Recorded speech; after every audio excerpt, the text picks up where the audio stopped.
குழந்தையே, இன்று மன நிம்மதியை கொடுக்கக்கூடிய ஒரு செய்தியைத்தான் உன் அப்பன் கொண்டு வந்திருக்கின்றேன். என் குழந்தையே, இன்று நீ அனுபவிக்கின்ற கஷ்டங்களுக்கெல்லாம் காரணமாக இருக்கக்கூடிய ஒருவர் அங்கே உன்னை நினைத்து கண்ணீர் வடித்துக் கொண்டு இருக்கின்றார்கள்.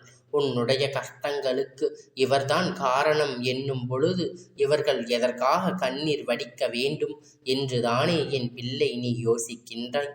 நிச்சயமாக உன்னுடைய யோசனை என்னவென்று உன் அப்பன் நன்றாகவே புரிந்து இருக்கின்றேன்.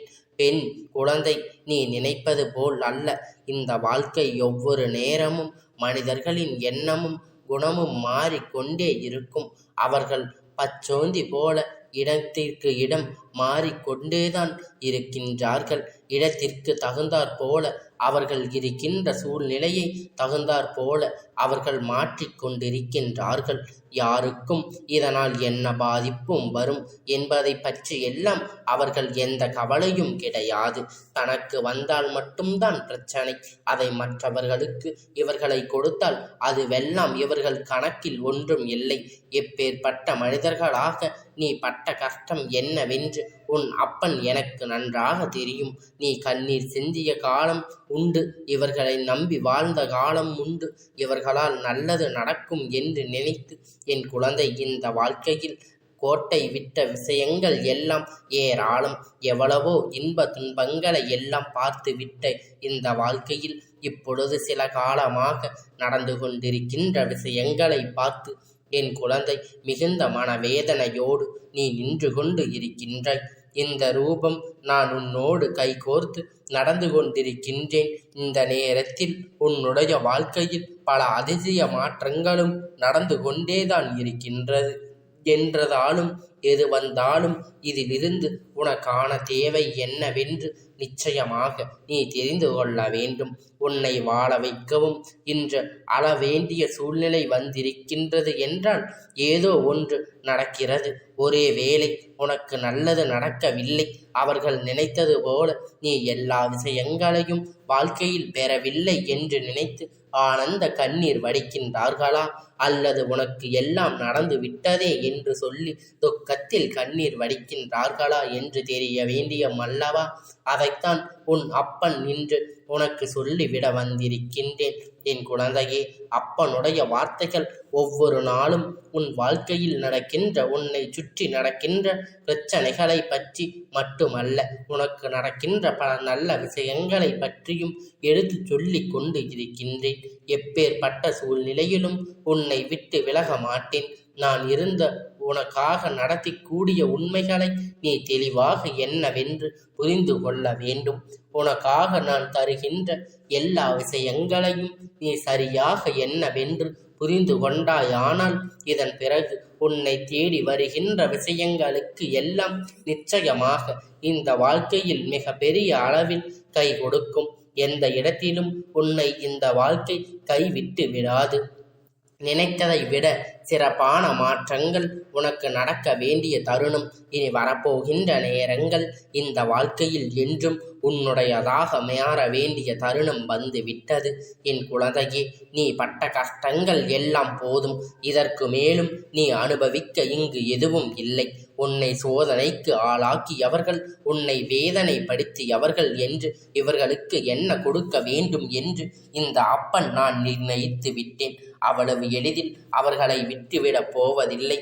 அவர்கள் என்னதான் அழுதாலும் புரண்டாலும் இந்த அப்பன் ஒரு பொழுதும் அவர்களை விட்டு விடுவதில்லை என்பதை நீ புரிந்து கொள்ள வேண்டும். இந்த வாழ்க்கை உனக்கு கொடுத்தது எல்லாம் போதும். இனிமேல் என் குழந்தையே, நீயாக பிறக்கப் போகின்ற சந்தோஷங்கள் மட்டுமே அங்கு இருக்கின்றது. இவர்கள் கண்ணீர் சிந்திக் கொண்டிருப்பதற்கான காரணம் என்னவென்று நான் உனக்கு சொல்கின்றேன். என் குழந்தையே, இவர்கள்தான் செய்த தவறை உணர்ந்து கண்ணீர் வடித்து கொண்டு இருக்கின்றார்கள் என்பதுதான் உண்மை. ஏனென்றால் இந்த வாழ்க்கையில் உன்னை சுற்றி நடக்கின்ற எத்தனையோ விஷயங்களை சரி என கண்டு எத்தனையோ நிலைகளை இந்த வாழ்க்கையில் உனக்கானது என்று பெற்று கொண்டு நீ நல்லபடியாக வாழ்ந்து கொண்டிருந்த நேரத்தில் வேண்டும் என்று உன் வாழ்க்கையில் நுழைந்து உன் காயத்திற்காக நீ ஒரு பாதையில் சென்று கொண்டிருக்கும் பொழுது உன்னை எழுந்து வேறு பாதையில் நடக்க வைத்தவர்கள் என்று உனக்கு கஷ்டங்களை கொடுத்து மேலும் மேலும் உன்னை சோதனைக்கு ஆளாக்கி வாழ்க்கையே வேண்டாம் என்று வாழ்க்கையில் விருத்தியின் உச்சத்திற்கு உன்னை அழைத்து சென்றவர் என்ன நடந்து கொண்டிருக்கின்றது? இந்த வாழ்க்கையில் என்றும் என் குழந்தை வேதனை பட்டு கொண்டிருக்கின்ற இந்த நேரத்தில் உன் வாழ்க்கையில் உனக்கு என்ன கொடுக்கின்றது என்பதை உனக்கு தெளிவுபடுத்த இவர்கள் வந்திருக்கின்றார்கள். எத்தனையோ விஷயங்களை உனக்கு செய்து, எத்தனையோ பாவங்களை உனக்கு செய்து, இந்த வாழ்க்கை என்றால் என்ன என்பதை உனக்கு கற்றுக் கொடுத்து விட்டார்கள் அல்லவா? இதற்கு முன்னால் என் பிள்ளையே, அமைதியாக நீ உண்டு உன் வேலை உண்டு என்று இருந்து கொண்டிருந்தாய். காலையில் எழும்புவாய், நல்லபடியாக சாப்பிடுவாய், உன் வேலையை செய்வாய், வீட்டிற்கு வருவாய், உன் வேலைகளை பார்ப்பாய் என்பது போல அன்றாட உன்னுடைய வேலைகள் என்னவோ அதில் மட்டுமே உன் கவனம் இருந்து கொண்டிருந்தது. வாழ்க்கையில் போராட்டங்களும் எந்த ஒரு விஷயங்களும் இல்லை. நீ இப்படியே இருந்து கொண்டிருந்த இந்த நேரத்தில்தான் உன்னுடைய வாழ்க்கையில் உனக்கான பல நல்ல விஷயங்கள் எல்லாம் உனக்கு நடக்க தொடங்கியது. அப்படி நடக்கும் பொழுதுதானே இந்த துரோகம் எதிரிகளும் உன்னை தேடி வருவார்கள். உன்னுடைய முயற்சி உச்சத்தை தொட்டதும் எங்கிருந்து கிளம்பி வந்து விட்டார்கள். இது நடக்கக்கூடாது.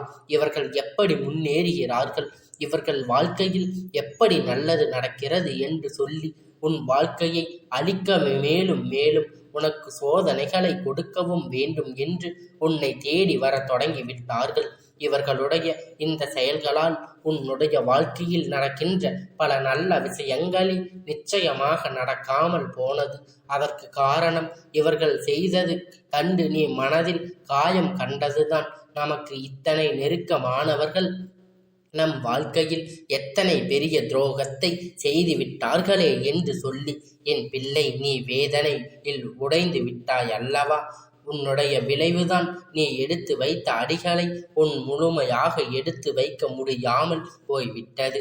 இனி என்ன செய்ய வேண்டும் யோசித்து கொண்டு இருக்கின்ற இந்த நேரத்தில் இந்த வாழ்க்கை உன்னை சுற்றி என்ன நடக்கிறது என்பதை நீ தெளிவாக புரிந்து கொள்ள வேண்டிய நேரம் உனக்கு வந்து விட்டது.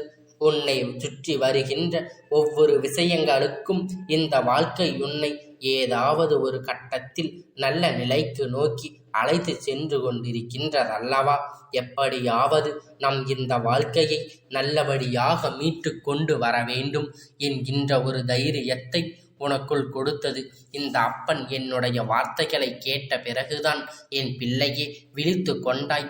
இப்படி இருந்து விட்டோம் ஆனால் இவர்கள் நம் வாழ்க்கையை அழித்து விடுவார்கள் என்று தெய்வத்தை நாடினாய் அல்லவா? தெய்வத்தை கதி என்று சரணடைந்தாய் அல்லவா? உன் குல தெய்வத்தின் பாதத்தில் முழுக்கி கிடந்தாய் அல்லவா என் பிள்ளையே? அதற்கு பலன்தான் இப்பொழுது உனக்கு கிடைக்கின்றது. உன்னுடைய குல தெய்வம் அவரவர்களின் வாழ்க்கையில் அவரவர்கள் செய்த தவறை உணர வேண்டிய தருணம் அவர்கள் வாழ்க்கையில் கொடுக்கப்பட்டிருக்கின்றது. உன்னுடைய குல தெய்வம் இந்த அப்பன் நானாக இருக்கும் பட்சத்தில் அப்பன் இதை செய்கின்றான் என்பதை நீ புரிந்து கொள் என் பிள்ளையே. அவர்களுக்கு வாழ்க்கையில் என்ன தண்டனை கொடுக்க வேண்டும் என்று நம் முழுதில் நினைப்பதை விட அவர்கள் திருந்துவதற்கு வாய்ப்புகளை இப்பொழுது அவர்களுக்கு வாழ்க்கையில் அவர்கள் செய்த தவறுகளை உணர வேண்டிய தருணம் அவர்களுக்கு வாய்ப்புகள் கொடுத்திருக்கின்றது. உன்னுடைய குல தெய்வம் இந்த அப்பன் நானாக இருக்கும் பட்சத்தில் அப்பன் இதை செய்கின்றேன் என்பதை நீ புரிந்து கொள் என் பிள்ளையே. அவர்களின் வாழ்க்கையில் என்ன தண்டனை கொடுக்க வேண்டும் என்று முதலில் நினைப்பதை விட அவர்களுக்கான வாழ்க்கையை திருத்துவதற்கான வாய்ப்புகளைத்தான் இப்பொழுது நான் தந்திருக்கின்றேன் என்பதை நீ புரிந்து கொள்ள வேண்டும். அவர்கள் செய்த தவறுகள் எண்ணி வருந்தி கொண்டு இருக்கின்றார்கள். அவர்கள் செய்த தவறுகளை நினைத்து வேதனைப்பட்டு கொண்டிருக்கின்றார்கள். இனிமேலும் அவர்களுக்கு தண்டனை கொடுக்க வேண்டிய அவசியமில்லை என்று இந்த அப்பன் நான் நினைத்து ஒதுங்கிய நேரத்தில்தான் இவர்கள் மீண்டும் மீண்டும் அவர்கள் என்ன செய்ய வேண்டும், உன் வாழ்க்கையில் எப்படி அளிக்க வேண்டுமோ அதை செய்ய தொடங்குகின்றார்கள். இதற்கு மேலும் விட்டு வைத்தால் சரியாகாது. உன் குல தெய்வத்திடமிருந்து அவர்கள் மிக பெரிய தண்டனை கிடைத்து விட்டது. இந்த வாழ்க்கையில் மீண்டும் எழும்ப முடியாத ஒரு நிலைக்கு மிக பெரிய பிரச்சனையை சந்தித்து கொண்டிருக்கின்றார்கள். எந்த ஒரு விஷயம் உன் வாழ்க்கையில் நடந்ததற்காக வருத்தப்பட்டு பொறாமைப்பட்டு அதனை தடுத்ததற்கு ஓடி வந்தார்களோ அந்த விஷயங்கள் அத்தனையுமே இவர்களின் வாழ்க்கையில் ஒரு பொழுது அவர்களால் பெற்று கொள்ள முடியாது. அடுத்தவர்களுக்கு நீ என்ன தீங்கு நினைக்கின்றாயோ அந்த தீங்கு உன்னைத்தான் வந்து சேரும் என்று குலதெய்வம் அவர்களுக்கு தண்டனையை கொடுத்து விட்டது. உன்னுடைய குடும்பத்தில் இருக்கின்ற அத்தனை பேருடைய வாழ்க்கையை பார்த்தும் பொறாமைப்பட்டார்கள், சந்தோஷமாக இருக்கின்றார்கள். எல்லாம் பார்த்து எப்படி இவர்களுக்கு மட்டும் தெய்வம் இது போன்ற சந்தோஷத்தை கொடுத்திருக்கின்றது, இந்த சந்தோஷம் அழிய வேண்டும் என்று அவர்கள் நினைத்தார்கள். ஆனால் இப்பொழுது அவர்கள் குடும்பத்தில் இருக்கின்றார்களின் மன நிம்மதி கேட்டு அவர்கள் குடும்பத்தில் இருக்கின்றவர்களின் சந்தோஷத்தை அழித்து அவர்கள் நின்று கொண்டிருக்கின்றார்கள். இனி என்ன நினைத்தாலும் சரி, என்ன செய்தாலும் சரி, இந்த வாழ்க்கையில் உனக்கான நல்ல விஷயம் எல்லாம் நல்லபடியாக நடந்து கொண்டிருக்கின்றது என்பதை நீ புரிந்து கொள்ள வேண்டும். இந்த நேரம் இந்த அப்பன் உன் வாழ்க்கையில் வந்தது உனக்கு எத்தனை பெரிய நல்லது தெரியுமா? இந்த அப்பன் உன்னுடைய வாழ்க்கைக்குள் வந்ததோடு மட்டுமல்லாமல் உனக்கான நல்ல விஷயங்களை நான் செய்து கொடுக்க தயாராகிவிட்டேன்.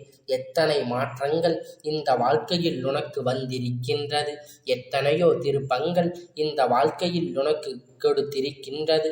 எண்ணற்ற விஷயங்களை நினைத்த இந்த வாழ்க்கையில் மேலும் மேலும் நீ பட்ட துன்பங்களும் நீ பட்ட கஷ்டங்களும் உனக்கு கண்ணீர் முன்னால் வந்து நிற்கும் பொழுது இவர்கள் தானே உன் நிலையிற்கு வந்திருக்கின்றார்கள்.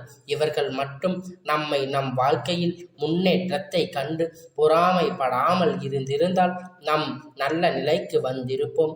இவர்கள் வார்த்தைகளை கேட்டுதானே நம் மனமுடைந்து விட்டோம், நம்முடைய முயற்சிகளை எல்லாம் நம் கைவிட்டு விட்டோம் என்று சொல்லி என் குழந்தை நீ வேதனைப்படுகின்றாய் அல்லவா? நிச்சயமாக உன்னுடைய வேதனைகளுக்கெல்லாம் சேர்த்து வைத்து இந்த அப்பன் கொடுக்கக்கூடிய பலனானது உன்னுடைய வாழ்க்கையில் இருக்க போகின்ற இந்த அப்பன் இவர்களுக்கு இருக்கின்ற இந்த தண்டனையை நினைத்து கண்ணீர் வடிக்கின்றார்கள். இவர்களின் வாழ்க்கையில் நடந்த ஒவ்வொரு விஷயங்களும் அவர்களுக்கு ஒரு விஷயத்தை நினைவுபடுத்துகிறது. நாம் இதைத்தானே அவர்களுக்கு செய்ய நினைத்தோம், இது எப்பொழுது நமக்கு நடக்கிறதோ என்று அவர்களை வைத்திருக்கின்றார்கள்.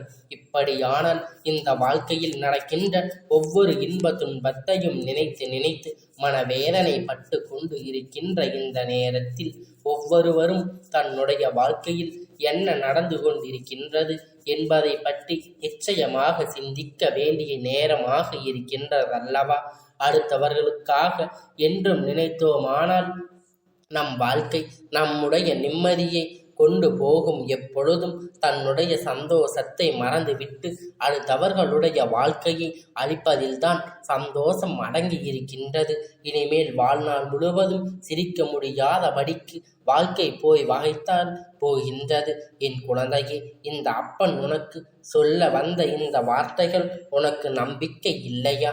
அவர்கள் சந்தோஷமாக தானே அப்பனிடத்தில் இருக்கின்றார்கள் என்று நீ நினைக்கிறாய். என் குழந்தையே, ஒருவருக்கு துரோகத்தை செய்து அதனால் தெய்வத்திடமிருந்து தண்டனை பெற்றவன் ஒரு பொழுதும் அதனை என்னவென்று வெளிக்காட்டுவது கிடையாது. ஏனென்றால் அது அவனுடைய மனதிற்கு மிக பெரிய இலக்கல்லவா? நீ செய்த தவறுக்கு அனுபவிக்கின்றாய் என்று எளிதாக சொல்லி விடுவோம் அல்லவா? அதனால் அதனை வெளிக்காட்டாமல் மறைத்து கொண்டு இருக்கின்றார்கள். இன்னும் சில நாட்களில் தானாகவே இவையெல்லாம் வெளியே தெரிய வரும். அவர்களுடைய நிலைமை இதையெல்லாம் நிச்சயமாக உணர்ந்து காட்டும். அதனால் சரியான சந்தர்ப்பத்திற்காக எதிர்பார்த்து காத்து கொண்டிருந்து உன்னுடைய வாழ்க்கையில் பல அரிய மாற்றங்களை வரப்போகின்றது. உனக்கு எதிரி இவர்கள் கண்ணீர் விட காரணம் உனக்கு செய்த பாவம் உணர்ந்ததுதான். இவர்களுக்கு தண்டனை குறைவு, ஆனால் உணர்ந்தது போல நடிப்பவர்களுக்கு தண்டனை நிச்சயம் உண்டு அல்லவா? இவர்கள் அன்று நடித்ததற்கு இப்பொழுது தண்டனையை அனுபவிக்கின்றார்கள். எப்பொழுது கண்ணீர் சிந்த வேண்டிய நிலைதான் இவர்களுக்கு மிக பெரிய தண்டனையாக இருக்கின்றது. இந்த அப்பனிடத்தில் பார்த்ததிலிருந்து கொடுக்கப்பட்டிருக்கின்றது. இனி எதை நினைத்தாலும் வருத்தப்படாதே. இனி எல்லா சூழ்நிலைகளும் நல்லபடியாக நல்ல வழியை படுத்தும் என்பதை நீ புரிந்து கொண்டால் போதும். உன்னுடைய இந்த வாழ்க்கை மாற்றங்கள் உன்னை நிச்சயமாக சந்தோஷத்திற்கு கொண்டு செல்லும் என்பதை என் குழந்தை நீ புரிந்து கொண்டால் போதும். எதற்கும் வருத்தப்படாமல் உனக்கு என்றென்றைக்கும் இந்த வாழ்க்கை நல்லதை நடத்தி கொடுக்கும் என் தங்கமே. இந்த அப்பனுடைய ஆசீர்வாதங்கள் உனக்கு என்றைக்கும் முழுமையாக கிடைத்து கொண்டே இருக்கும்.